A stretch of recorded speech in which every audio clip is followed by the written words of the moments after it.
The night over the Gulf of Suez was so dark that the sea and sky blurred into a single mass. Somewhere out in that blackness, far from the shoreline, 20 men in black wetsuits slipped quietly into the water. They moved without a word, just the soundless rhythm of their bodies cutting through the waves. Ahead of them waited a structure that their enemies believed no one could reach and live: Green Island.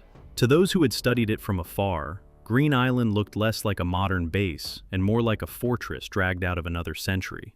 It stood on an artificial platform built by the British during the Second World War, originally intended to guard the southern entrance to the Suez Canal from Axis ships. Concrete and steel rose several meters above the waterline, forming a self-contained outpost about 3 kilometers off the Egyptian coast. Over time, engineers had added layer after layer of fortification, until the place resembled a floating citadel. By the late 1960s, Egypt had turned that relic of an older war into one of its hardest positions along the canal. Radar masts watched the skies and sea lanes, tracking Israeli aircraft and naval movements across the Gulf. Anti-aircraft guns, which had already proven themselves by forcing off Israeli reconnaissance flights, guarded the airspace above. Artillery pieces, dug in and protected, gave the garrison the ability to reach Israeli targets on the Sinai shoreline. For Egypt, Green Island was both a tool and a symbol, a small but solid reminder that not everything could be easily knocked down. The men defending it, around 70 soldiers, mostly naval infantry, were trained to use the island's defenses to their advantage. They worked in shifts to maintain constant readiness. They knew Israel's reputation for surprise operations and risky raids, and that knowledge kept them wary. Yet the structure around them encouraged a sense of security. Thick concrete walls enclosed the perimeter. Defensive positions were arranged to create overlapping fire zones. The island was ringed with obstacles: barbed wire, mines, and killing grounds precisely measured and rehearsed. Powerful searchlights could, at any time, sweep long paths over the dark water. Whenever those beams moved across the sea, anything caught in their light would be framed against the black background and instantly vulnerable. For the Egyptians stationed there, the combination of strong walls, prepared fields of fire, and electronic eyes scanning the region made Green Island feel like a place that could be battered, but not taken. Across the water, Israeli officers had been looking at this same platform through a very different lens. Since the end of the Six-Day War, they had been acutely aware of Green Island's position and purpose. It was a small node, but an important one. It watched the skies and seas, threatened shipping routes, and reminded both sides that Egypt still held fortified points that could not be ignored. When the war of attrition began, and Egypt adopted a strategy of constant pressure along the canal, the urgency of dealing with Green Island increased. The logic from Cairo was straightforward. By attacking Israeli positions regularly and persistently, Egypt hoped to impose a continuous toll on a country with far fewer people. Israel, in turn, needed ways to disrupt that slow grind. Operations that would not simply respond to shelling with shelling, but would undermine the sense that Egyptian assets along the canal were safe. In that context, Green Island stood out. Destroying it would not end the war, but it would send a message. In classrooms and briefing rooms, the problem was posed in stark terms. Here was a heavily fortified platform, sitting alone in the water, with a garrison that outnumbered any plausible raiding party. It had radar, artillery, overlapping machine gun positions, searchlights, mines, and concrete walls. How could such a place be attacked at all, much less captured, without an unacceptable slaughter? The question lingered until someone mentioned the one unit specifically shaped for this kind of problem: Shayetet 13. This naval commando unit, created shortly after the founding of the state, had been built from the start around the idea that ordinary naval forces were not enough. Its founders had carefully studied Allied and Axis special operations at sea during the Second World War, British charioteers, Italian frogmen, and other small teams that had struck warships and harbors using stealth, explosives, and nerve. Shayetet 13 took that heritage and adapted it to Israel's needs. By 1969, the unit had gained a reputation for harsh selection and unforgiving training. Candidates were pushed to the edge physically and mentally. Those who remained learned how to dive, infiltrate, sabotage, and fight at close quarters on ships, coasts, and fixed installations. They trained to approach silently over long distances, to operate in darkness, and to function under extreme fatigue and stress. Over time, they had built up a record of missions that showed what a small, highly trained team could do. At the head of this unit stood Ze'ev Almog, a relatively young officer whose career had been tied to the evolution of Israel's naval special operations capability. He understood that the unit's effectiveness did not come from individual heroics alone, but from the way teams worked together. Coordination, shared understanding, and drilled-in procedures were what allowed a handful of operators to punch above their numerical weight. When the idea of striking Green Island moved from theory to planning, it was clear that his unit would be the one asked to try. The operation received a code name, Bulmus 6, and slipped into the schedule of the War of Attrition as a secret project. Weeks were devoted to collecting information and shaping a workable plan. Every piece of data mattered. The size of the platform, the height of the walls, the position of radar dishes, gun emplacements, searchlight towers, ammunition stores, command posts, and communication lines. The planners wanted to know how often guards rotated, where they stood, how they moved, and how long each sector was left with minimal supervision. Some of this information came from aircraft and cameras. Some came from less visible channels inside Egypt. None of it was perfect, but as reports accumulated, a clearer picture of Green Island formed. On sketches and maps, officers marked likely strong points, blind spots, and possible routes of approach and withdrawal.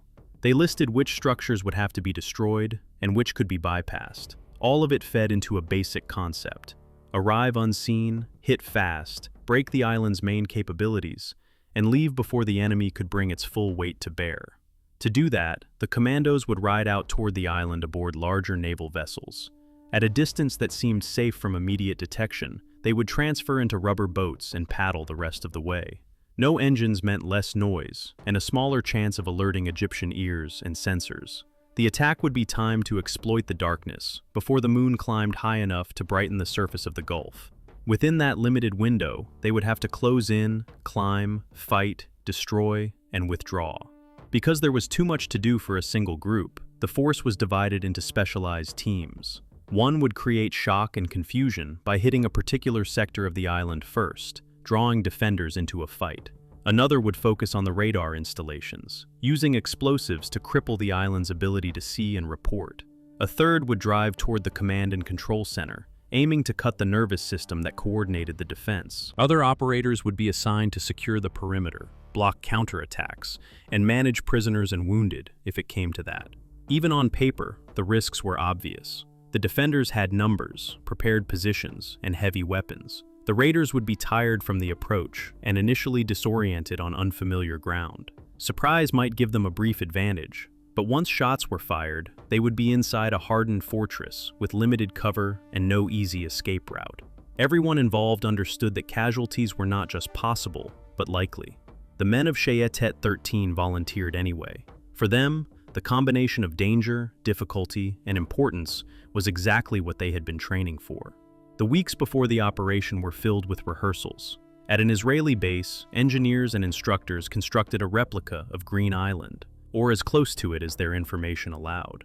Concrete walls, ladders, mock radar masts, bunkers, and corridors were laid out so the commandos could move through a physical space that matched the target. They repeated the assault sequence again and again.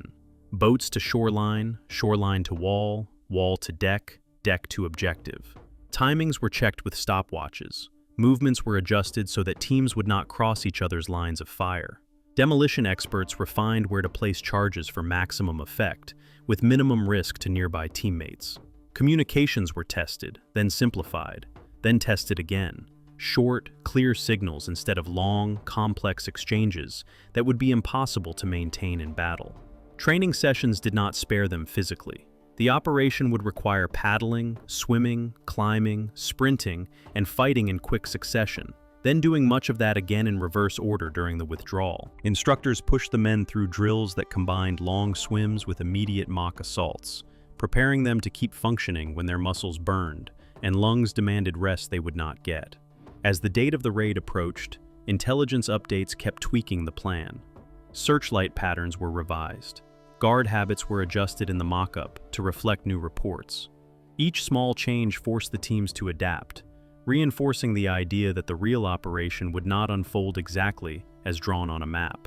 The point of rehearsing was not to perfect a fixed script, but to prepare for a range of possibilities within a known environment. In the final briefings, Almog addressed his men with direct honesty. They were going into a fortified position, at night, in small numbers, against an enemy who knew the layout and would be fighting for survival. No plan would survive first contact unchanged. Fear, he told them, was unavoidable, but not decisive if they trusted their training, their teammates, and their purpose.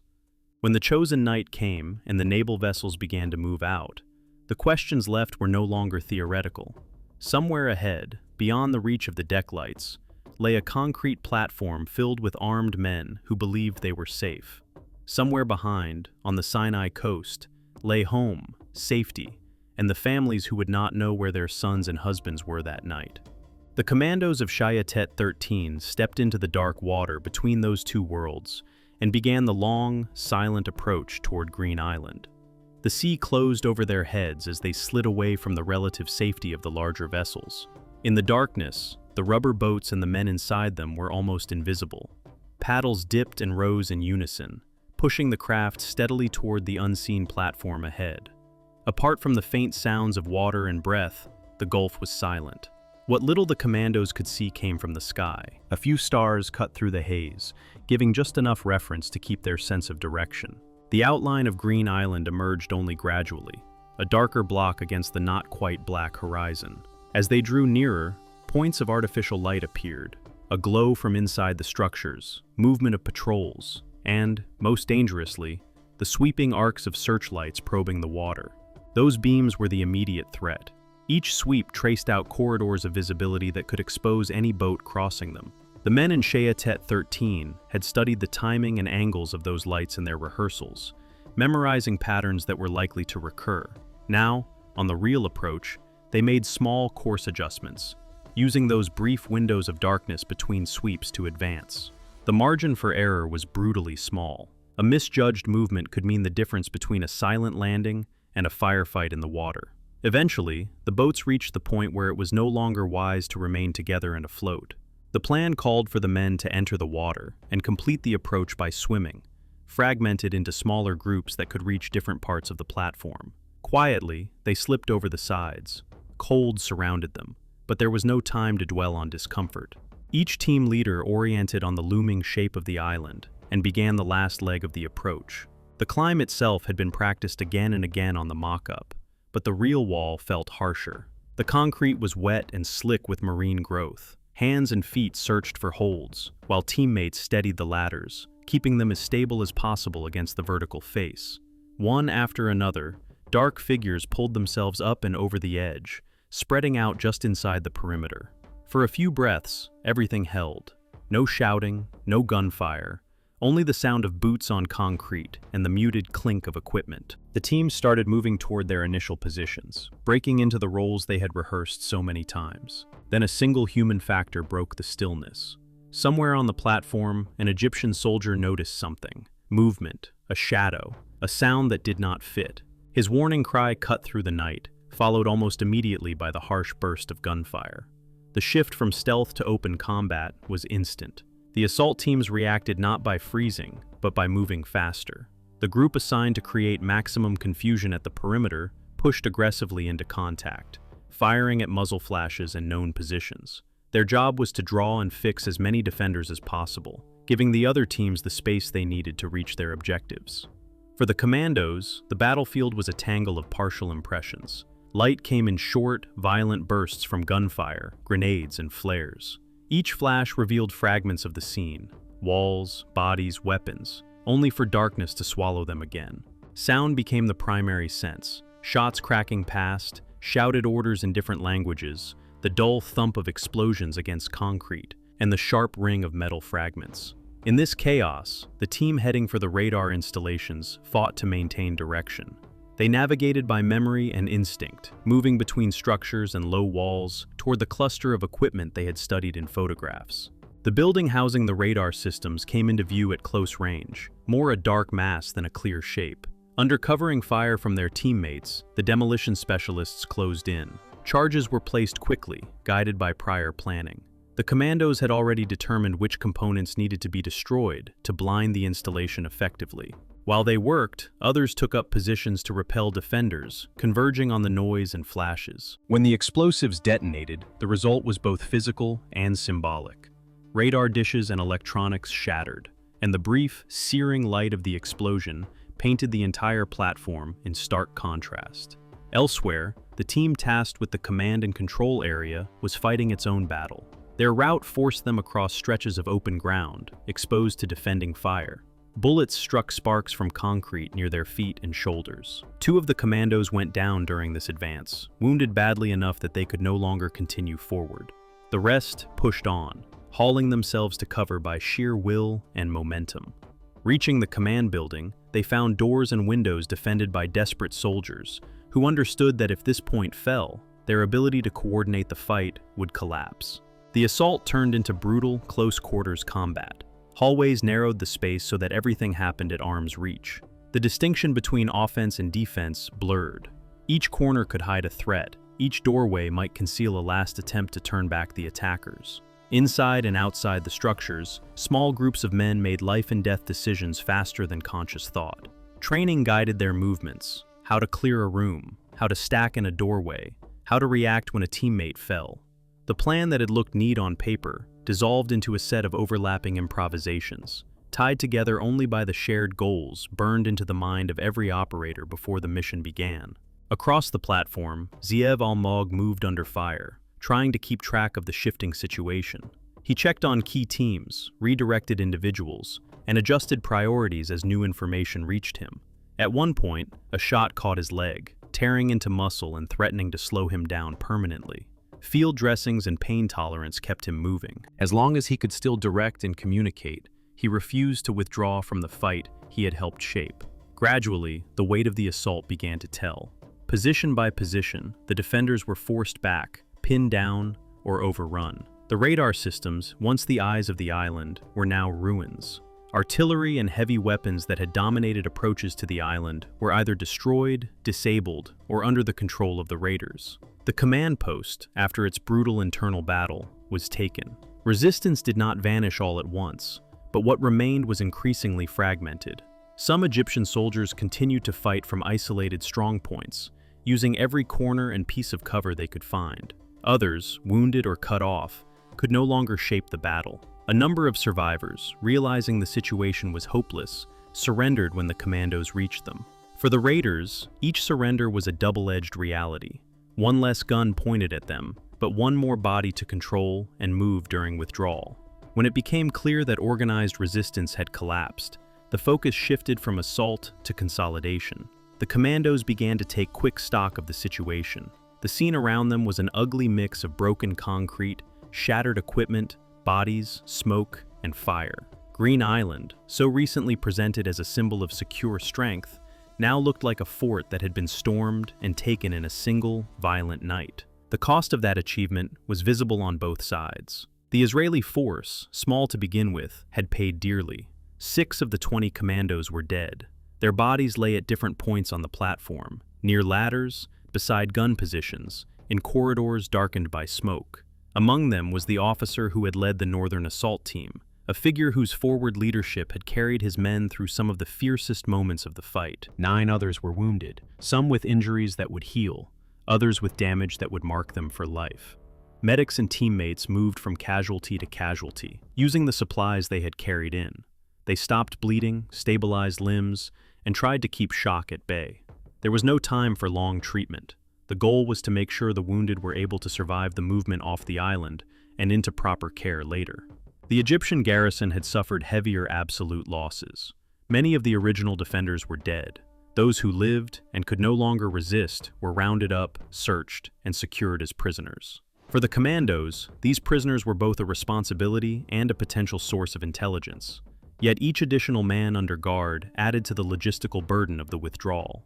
All this was happening against the ticking clock of the wider battlefield. The guns had roared long enough for any competent command to know something was happening at Green Island. Reinforcements from the Egyptian mainland were not a vague possibility, they were an expectation. The commandos had taken the island, but they did not intend to hold it. Their mission was to cripple its capabilities and then escape with their lives, their wounded, their dead, and if possible, their prisoners. The same stretch of water that had served as an avenue of approach now threatened to become a trap. The men of Shayetet 13 were more tired than when they had first entered it. Their muscles had already carried them through paddling, swimming, climbing, and fighting. Now they had to summon the strength for one more passage, back to the boats, back to the ships, and away from the platform that was beginning to burn behind them. Leaving the island was, in some ways, harder than taking it. The adrenaline that had driven the assault began to ebb, replaced by exhaustion and pain. The commandos had to shift their mindset from aggressive advance to careful extraction, all while knowing that enemy reinforcements could appear at any moment from the mainland. The wounded were the first concern. Some could still move under their own power, helped along by teammates. Others needed support for every step. For the most severely injured, improvised flotation was essential. Boards, equipment cases, and any buoyant material that could be secured were turned into makeshift supports. The plan had accounted for the possibility of casualties, but seeing it play out in reality added a raw human weight to what had once been lines on a briefing slide. Prisoners complicated the picture further. The Egyptians who had surrendered were bound and gathered under guard. They could not be left behind, yet they would slow down the withdrawal and consume space in the boats. Even so, abandoning them was not considered. Those in charge of the extraction accepted the added burden as the price of doing the job the way they believed it had to be done. One by one, the teams moved away from the platform and back toward the water's edge. Flames and smoke rose behind them, marking the destruction they had wrought. The image was almost surreal, a fortress in the middle of the sea, burning in the darkness, while small groups of figures slipped down its sides and slid once more into the Gulf. The swim back to the waiting rubber boats felt longer than the approach, even if the distance was the same. Fatigue turned every stroke into work. Wounds stung in salt water. Muscles that had already been pushed close to their limits during the assault now had to find enough strength for one more sustained effort. The commandos spread themselves out as needed, keeping the group intact while still moving as quickly as possible.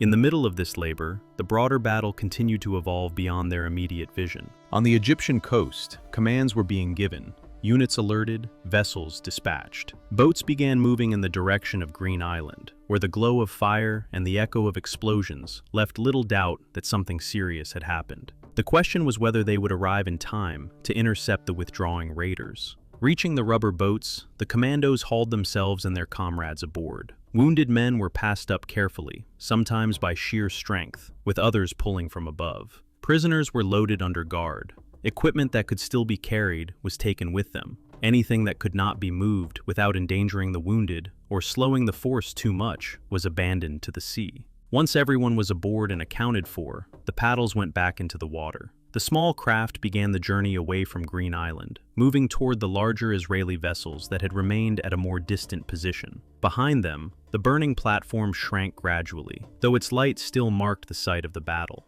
As the rubber boats advanced, Egyptian vessels drew closer from another direction. The possibility of a clash at sea loomed. However, the Israeli ships supporting the operation were not passive observers. They laid down covering fire at ranges meant to deter pursuit without escalating into a major naval engagement. Warning shots and controlled bursts signaled clearly that any Egyptian craft pressing too close would be entering a lethal zone. Whether because of that threat, confusion about the exact situation, or simple caution, the Egyptian boats did not close in enough to directly intercept the retreating commandos. Eventually, the distance between the forces stabilized and then widened as the raiders neared their own ships. The last phase of the withdrawal, climbing up from rubber boats to the decks of the larger vessels, was physically draining but straightforward. Once the commandos were aboard, the ships turned away from the area and headed back toward the safety of Israeli-held territory. Only when the operation was truly over, when the sea behind them no longer held immediate danger, did the full weight of the night settle in. On those decks lay the wounded, now in the hands of better-equipped medical teams. Nearby, covered and guarded, were the bodies of 6 men who had left for the mission and would not return home alive. The survivors moved among them in a state somewhere between numbness and relief, processing what had happened in fragments. Back on land, the next stages followed their own order. The wounded were transferred to hospitals. Surgeons and nurses took over where medics and tourniquets had left off. The dead were identified, prepared, and sent to their families. Official notifications were delivered to homes that had gone to sleep without knowing that the people inside had just lost a son, a brother, or a husband on an operation that the public would know little about for some time. For the unit and the broader military, the focus shifted to understanding the operation in detail. Debriefings were conducted with everyone who had taken part. Each team described its movements and decisions. Maps were annotated, timelines were reconstructed. The goal was not to celebrate or condemn, but to learn as much as possible from a real, hard test of doctrine, training, and leadership. From one angle, the conclusions were clear. The mission's tactical objectives had been achieved. The radar systems that had watched over the Gulf were destroyed. The artillery that had threatened shipping and coastal positions was neutralized.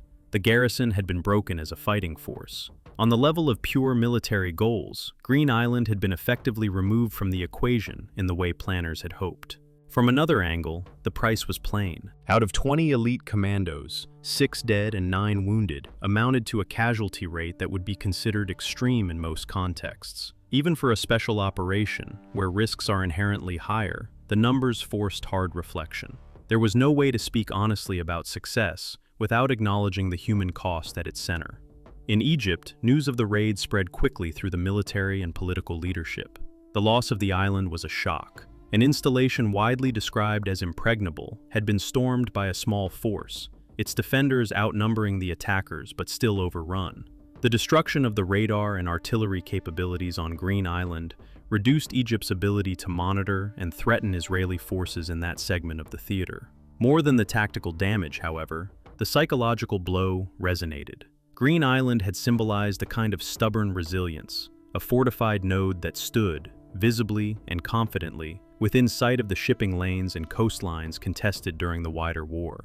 Now it served as a reminder that nothing on the front was entirely safe from a determined enemy with the right tools and training. In the international arena, however, the reaction was relatively muted.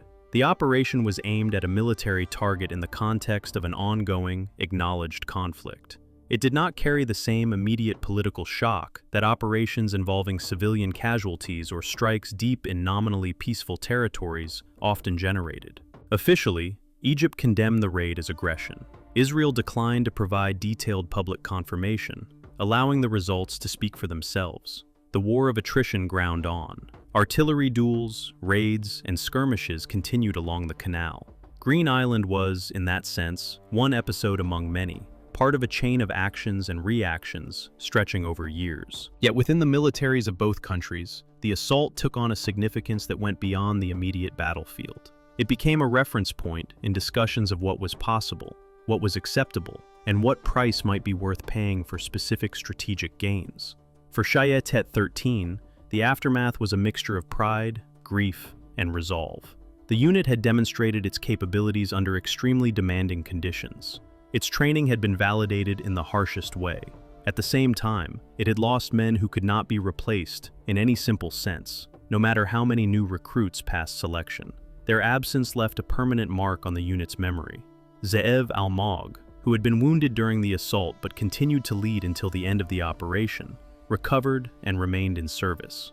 His role in planning and executing the raid, and his presence under fire, became an important part of his professional legacy. Over time, he rose to senior rank, but Green Island remained one of the defining chapters of his career. The commandos who survived carried with them images and sensations that did not fade. The vertigo of climbing wet concrete in the dark, the flare of explosions reflecting off metal and water, the feel of a teammate's weight on a shoulder during the swim back, the sudden silence after the last shots, when it became clear that, at least for this night, they had accomplished what they had set out to do. Those memories shaped how they thought about courage, risk, and loyalty long after the war ended. Years passed, and the strategic map of the region shifted. The war that had framed Operation Bulmus 6 receded into history. The 1979 peace treaty between Egypt and Israel redrew borders and obligations, returning the Sinai Peninsula to Egyptian control and redefining the military realities along the canal. In that new context, Green Island no longer occupied the same central place it had during the War of Attrition. The platform itself, however, did not vanish. It remained standing in the Gulf of Suez, a slab of concrete and steel anchored in the water. Over time, the Egyptian military repaired much of the physical damage. defensive positions were restored or replaced. A smaller garrison returned. Yet one notable feature was not fully rebuilt to its former importance: the island's role as a key radar node. The primary tactical purpose that had driven Israel to risk 20 elite commandos that night was not recreated in the same form. Green Island's value became more modest and situational, rising and falling with changes in regional tensions and military technology. Even so, the scars of the battle remained visible. Pockmarks from bullets and shrapnel dotted the walls. Structures that had housed radar equipment still carried the marks of explosions. For those permitted to visit, military personnel, engineers, occasional researchers, the island became a physical record of a past fight. One could stand on that compact piece of concrete and trace the likely paths of the raiders, the positions of defenders, and the points where fire had been most intense. In Israel, and specifically within Shayetet 13, Green Island settled into a different kind of permanence. The operation became part of the unit's unofficial canon, the set of actions that define its identity. New recruits heard about it early. During training, they studied the mission as a case of what small teams could achieve when preparation, courage, and leadership aligned, and also as a reminder of what those achievements could cost. Instructors emphasized different aspects depending on what they wanted to teach. For some, the focus was reconnaissance and planning, how a detailed understanding of the target had enabled the commandos to move with purpose instead of hesitation. For others, the central lesson was adaptability, the way teams had continued to fight effectively after surprise was lost and the battlefield dissolved into chaos. For many, the key point was psychological, the need to keep acting, thinking, and supporting one another, even when fear and fatigue were as real as any bullet. The operation also influenced broader Israeli thinking about special operations. It reinforced the idea that small, highly trained units could sometimes achieve effects disproportionate to their size, taking out critical nodes, changing perceptions, and forcing an enemy to reconsider what was safe. At the same time, the casualty rate at Green Island served as a constant caution. The temptation to lean too heavily on elite forces, using them as a solution to every hard problem, had to be balanced against the reality that such units were not inexhaustible. On the Egyptian side, Green Island remained a lesson in vulnerability. Defensive doctrine was updated with an eye toward preventing a repeat of such a raid. More emphasis was placed on overlapping surveillance, on the ability to respond quickly to breaches, and on developing command structures that could keep functioning even when key nodes were under attack. The island that had been touted as a symbol of impregnability became, ironically, a case study in the limitations of static defenses. Beyond military manuals and staff discussions, the story of Green Island occupied a place in the public narratives of both countries. In Israel, it was told as an example of audacity and sacrifice. 20 men going up against a fortified position with more than triple their number, in the dark, far from home.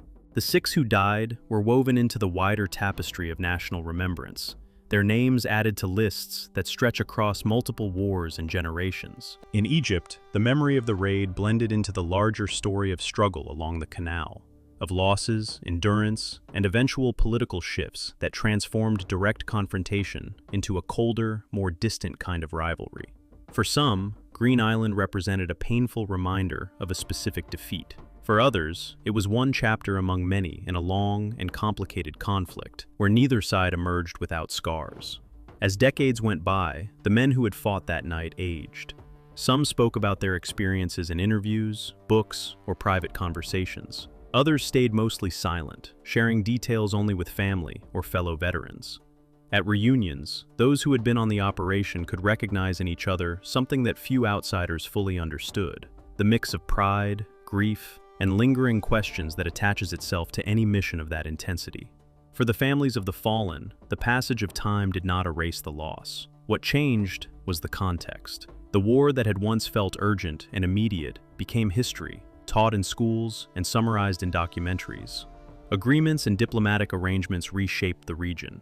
New generations grew up, for whom the events of 1969 were distant, not lived reality. Yet for the people who had buried their sons after Bulmus 6, the operation remained personal. It was not simply a successful raid or a notable special operation, but the moment when their lives split into a before and an after. Looking at Green Island today, from a distance on a passing ship from satellite imagery, or from the limited vantage of those allowed onto the platform. It is hard to see all of that history in the raw lines of concrete. The sea moves around it as it always has. Weather wears at its surfaces. New equipment comes and goes.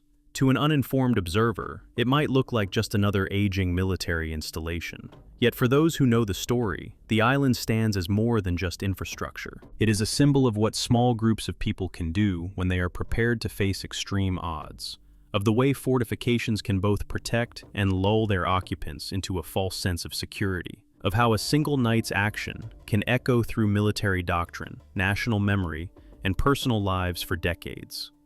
Operation Bulmus 6 did not decide the outcome of the war of attrition, nor did it fundamentally alter the long arc of Middle Eastern politics. But it did carve out a distinct place in the history of special operations. It showed, in stark detail, the potential and the limits of elite military units, how far a handful of commandos could go against a fortified enemy position, what they could achieve in less than an hour on hostile ground, and what price they and their families might pay in the process. Green Island remains in the water, a fixed point in a region that has otherwise changed repeatedly. The commandos who attacked it are now part of history. Some rest in cemeteries, others live with fading scars and sharp memories. The fortress that once seemed invulnerable has long since lost its aura of invincibility. What remains is the example: 20 men, 70 defenders, a dark sea, and a mission that proved even positions assumed to be untouchable can fall when someone is willing to test the limits.